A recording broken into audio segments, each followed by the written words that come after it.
నిన్నటి మ్యాచ్లో కేకేఆర్ ఓడిపోయింది కదా, ఎందువల్ల అంటారు? మైట్ బి వీక్ బౌలింగ్ ఏమో అని నా ఫీల్. అంటే 100% ఎఫర్ట్స్ పెట్టి వాళ్ళు బాగానే ఆడారు, అంటే మంచిగా ఆడారు. బట్ వాళ్ళకంటే ఎంఐ కొంచెం ఇంకా హై స్టాండర్డ్లో ఆడింది, అందుకే వాళ్ళు ఓడిపోయారు. బట్ వాళ్ళ బెస్ట్ వాళ్ళు ఇచ్చారు. నైస్. అంటే భారీ స్కోరే అది సంపాదించింది కదా, సో అయినప్పటికీ ఓడిపోవడానికి కారణం ఏమై ఉంటుంది? అంటే ఎక్కడో కొంచెం మైట్ బి బౌలింగ్లో, అంటే ఎంఐ మంచిగా బౌలింగ్ చేసింది ఇంకా కేకేఆర్ కంటే. సో అందుకే వీళ్ళు ఎంఐ కూడా మంచిగా స్కోర్. అవును, ఎంఐ మంచి బౌలింగే వేస్తారు, అదే అంటున్నాను నేను కూడా. కేకేఆర్ అంత పర్ఫెక్ట్గా వేయలేకపోయారేమో అని నా ఫీలింగ్. అంటే వీళ్ళు అంత స్టాండర్డ్ ఆడారు, వీళ్ళు మంచి ఫామ్లో ఉండే, వాళ్ళు మరీ అంత లేకుండే. వాళ్ళు కూడా ఏం అట్లా లేదు, వాళ్ళు ఆడారు. బట్ వాళ్ళకంటే వీళ్ళు ఇంకా బెస్ట్ ఇచ్చారు కాబట్టి వీళ్ళు విన్ అయ్యారు ఎంఐ. మెయిన్ రీజన్ వాళ్ళకి పేస్ అటాక్ అయితే బాగాలేదు. వాళ్ళ మెయిన్ బౌలర్ హర్షిత్ రాణా కూడా వాళ్ళకి అవైలబుల్గా లేడు, మేజర్ డిసప్పాయింట్మెంట్ అక్కడ. సెకండ్ మెయిన్గా ఏంటంటే వాళ్ళకి పవర్ స్టార్ట్ ఏదైతే ఉంటుందో పవర్ ప్లేలో సునీల్ నరైన్ దిగలేదు వాళ్ళకి, అజింక్య రహానే వచ్చాడు. అజింక్య రహానే ఎప్పుడన్నా కూడా నెంబర్ 3లో వస్తే ఒక స్టెబిలిటీ ఉంటుంది బ్యాటింగ్కి. సో స్టార్టింగ్ 6 ఓవర్స్ ఇప్పుడు T20 ఫార్మాట్ కూడా మారిపోయింది. ఇదివరకు ఇట్లా 200 అంటే అదేమీ బిగ్ స్కోరింగ్ కాదు, పిచ్చెస్ కూడా ఫ్లాట్ అయిపోయాయి. సో 250, 260 మన వరల్డ్ కప్ ఫైనల్లో కూడా చూసాం కదా ఇండియా ఎలా ఆడిందో ఇంగ్లాండ్తో. సో ఆ kind of approach first intent ఉన్నదే వీళ్ళ దగ్గర, బట్ సునీల్ నరైన్ దిగలేదు ఓపెనింగ్, అది మేజర్ మైనస్. సెకండరీ మైనస్ ఏంటంటే అజింక్య రహానే స్లో స్టార్ట్ ఉంది, పవర్ ప్లేలో మ్యాక్సిమం చేయాలి కానీ ఇంకా ఓల్డ్ స్టైల్ ఆఫ్ అప్రోచ్ అయ్యింది మెయిన్, అదొకటి మైనస్. సో 260, 270 వరకు వెళ్ళగలిగే స్కోర్ చాలా టైమ్స్లో 220 దగ్గర ఆగిపోయింది అది. సో అదొక రీజన్. నెక్స్ట్ వీళ్ళ బౌలింగ్ చాలా మైనర్గా వేశారు, అంటే సునీల్ నరైన్ కూడా ఆ కైండ్ ఆఫ్ స్పిన్ ఒకప్పుడున్న మ్యాజిక్ లేదు. సో ఓపెనర్స్నే వాళ్ళు తీయలేకపోయారు మేజర్గా. రోహిత్ శర్మ ఎక్సలెంట్ ఫామ్లో ఉన్నాడు, అదొక మేజర్ మైనస్ అయింది. రికల్టన్ కూడా ఫామ్లోకి వచ్చాడు, సో ముంబైకి అటు సైడ్ అది ప్లస్ అయిపోయింది. సో పవర్ ప్లేలో ఎప్పుడైతే 2-3 వికెట్స్ తీయలేకపోయారో ముంబై ఒకసారి సెట్ అయిన తర్వాత ఈజీగా ఫినిష్ చేయగలరు. వాళ్ళకున్న పవర్ రైటర్స్ హార్దిక్ పాండ్యా కానీ కొత్తగా వాళ్ళకి రూదర్ఫోర్డ్ కానీ, సో ఈజీగా వాళ్ళకి అది ఉంటుంది బ్యాక్ ఎండ్లో పుష్ చేయగలమని. సో అది మేజర్గా రీజన్స్ వాళ్ళు ఓడిపోవడానికి. మేబీ మెయిన్గా అయితే బౌలింగ్ రీజన్ తప్ప వేరే రీజన్ లేదు.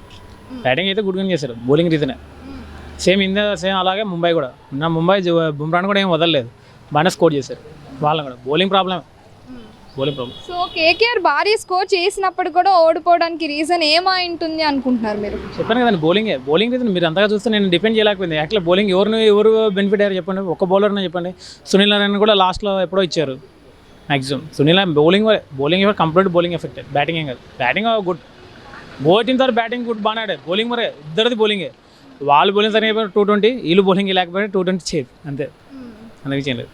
లేదంటే ఇంజ్యూర్డ్ పర్సన్స్ ఉన్నారు కాబట్టి ఓడిపోయారు అంటారా కేకేఆర్? ఇంజ్యూర్డ్ పర్సన్ ఎవరున్నారండి, అందరూ బ్యాటింగ్ గుడ్ ఆడారు. చూసారు పార్ట్నర్షిప్ బాగానే బిల్డ్ చేశారు. ఫస్ట్ వాళ్ళు బాగానే బిల్డింగ్, సెకండ్ బిల్డింగ్, థర్డ్ కూడా బాగానే బిల్డింగ్ అయింది. యాక్చువల్ రింకు సింగ్ కూడా 33+, అతను కూడా ఇంకో బ్యాట్స్మెన్తో కలిసి తీశాడు 50 వరకు. పార్ట్నర్షిప్ బాగానే బిల్డ్ అయింది. మెయిన్గా బౌలింగ్ ప్రాబ్లం లేదు. మొన్న కూడా బౌలింగ్ ప్రాబ్లమే, సేమ్ ఎస్ఆర్ఎస్ ఓడిపోవడానికి బౌలింగ్ ప్రాబ్లమే. మొన్న ఎస్ఆర్ఎస్ 200 కొట్టడానికి bowling problem. Batting no problem. అయిపోయాలి ఈ సీజన్లో అయిపోలేదు, బ్యాటింగ్ గట్టిగా ఇచ్చిట్టున్నారు. బౌలింగే పోతుంది కంప్లీట్గా అన్ని టీంలు. నిన్న కేకేఆర్ ఓడిపోయింది కదా, ఎందువల్ల అంటారు? అసలు ఆపోజిట్లో రోహిత్ శర్మ ఉన్నాడు, అందుకే ఓడిపోయింది. రోహిత్ శర్మ మంచిగా రికార్డ్ మంచిగా ఆడింది, అందుకోసం ఓడిపోయింది. లేదంటే ఇంజ్యూర్డ్ పర్సన్స్ ఎక్కువగా కేకేఆర్ వైపు నుంచి ఉన్నారు కదా, అందువల్ల ఓడిపోయింది అంటారా మరి? అట్లంతా ఏంలా, బౌలింగ్ మంచిగా ఇలా ఆపోజిట్ ముంబై మంచిగా ఆడుతున్నారు. వాళ్ళు టీం తెలుసు కదా ముంబై గురించి, అందుకోసం ముంబై గెలిచింది నిన్న. అంటే Mumbai strong team, KKR strong team కాదంటున్నారా, అందుకే ఓడిపోయింది అంటారా? Compare to KKR Mumbai strong team, అందుకోసం ముంబై గెలిచింది. మరి కేకేఆర్ 220 స్కోర్ చేసింది కదా, అయినప్పటికీ ఓడిపోయింది. రీజన్ ఏమైంది అనుకుంటున్నారు? అది బౌలింగ్ మంచిగా ఇలా వీళ్ళు కేకేఆర్ వాళ్ళు, లేకుంటే మంచిగా ఉండేది. కొంచెం స్ట్రాంగ్ అవన్నీ అపోటీ కూడా ఇలా మొత్తం అసలు లూజ్ ఒక గివప్ ఇచ్చేసినట్టు చేసినారు మొత్తం, అందుకే ముంబై గెలిచేసిందండి మ్యాచ్ ఈజీగా. ఒకటి ఫీల్డింగ్ సరిగా చేయలేదు, ఇంకోటి బౌలర్లు రన్స్ ఎక్కువ లీక్ చేయడం వల్ల, రోహిత్ శర్మకి ఎక్కువ ఫ్రీ హిట్లు ఫుల్ టాస్లు రావడం వల్ల రోహిత్ శర్మ కొట్టి కేకేఆర్ గెలిచింది. టార్గెట్ కరెక్టే సెట్ చేసింది, కాకపోతే ఫీల్డింగ్లా బౌలింగ్లా దెబ్బతీసింది కేకేఆర్. అంటే కేకేఆర్ భారీ స్కోరే సంపాదించుతుంది కదా, అయినప్పటికీ ఓడిపోవడానికి రీజన్ బౌలింగ్ కరెక్ట్ ఇవ్వలేదు. మళ్ళీ ఏ టైంకి స్పిన్నర్ ఇంట్రడ్యూస్ చేయాలి, ఏ టైంకి పేసర్తో వేపియాలి, సరిగ్గా తెలుసుకోలే. మళ్ళీ క్యాప్టెన్ ఇంజూర్ అయిపోయి సబ్స్టిట్యూట్ ప్లేయర్ రావడం వల్ల టెంపరీ క్యాప్టెన్ రింకు సింగ్ వల్ల కొంచెం కెపాసిటీ అంత లేకపోవడం వల్ల ఓడిపోయింది. అంటే ఇంజ్యూర్డ్ పర్సన్స్ ఉండడం కూడా ఒక అందువలన అంటే ఇంజూర్డ్ పర్సన్ అంటే ఆల్రెడీ స్ట్రాటజీస్ అజింక్య రాణాకి తెలిసే ఉంటాయి కదా. ఆయన ఇంజూర్ అయిపోయినాక సడన్గా రింకు సింగ్ రాగా ఆయన ప్రెషర్ మొత్తం తట్టుకోలేక క్యాచెస్ డ్రాప్, ఎక్కడ ఫీల్డ్ సెట్ చేయాలో అర్థం కాలేదు. సో అది ఓడిపోయింది.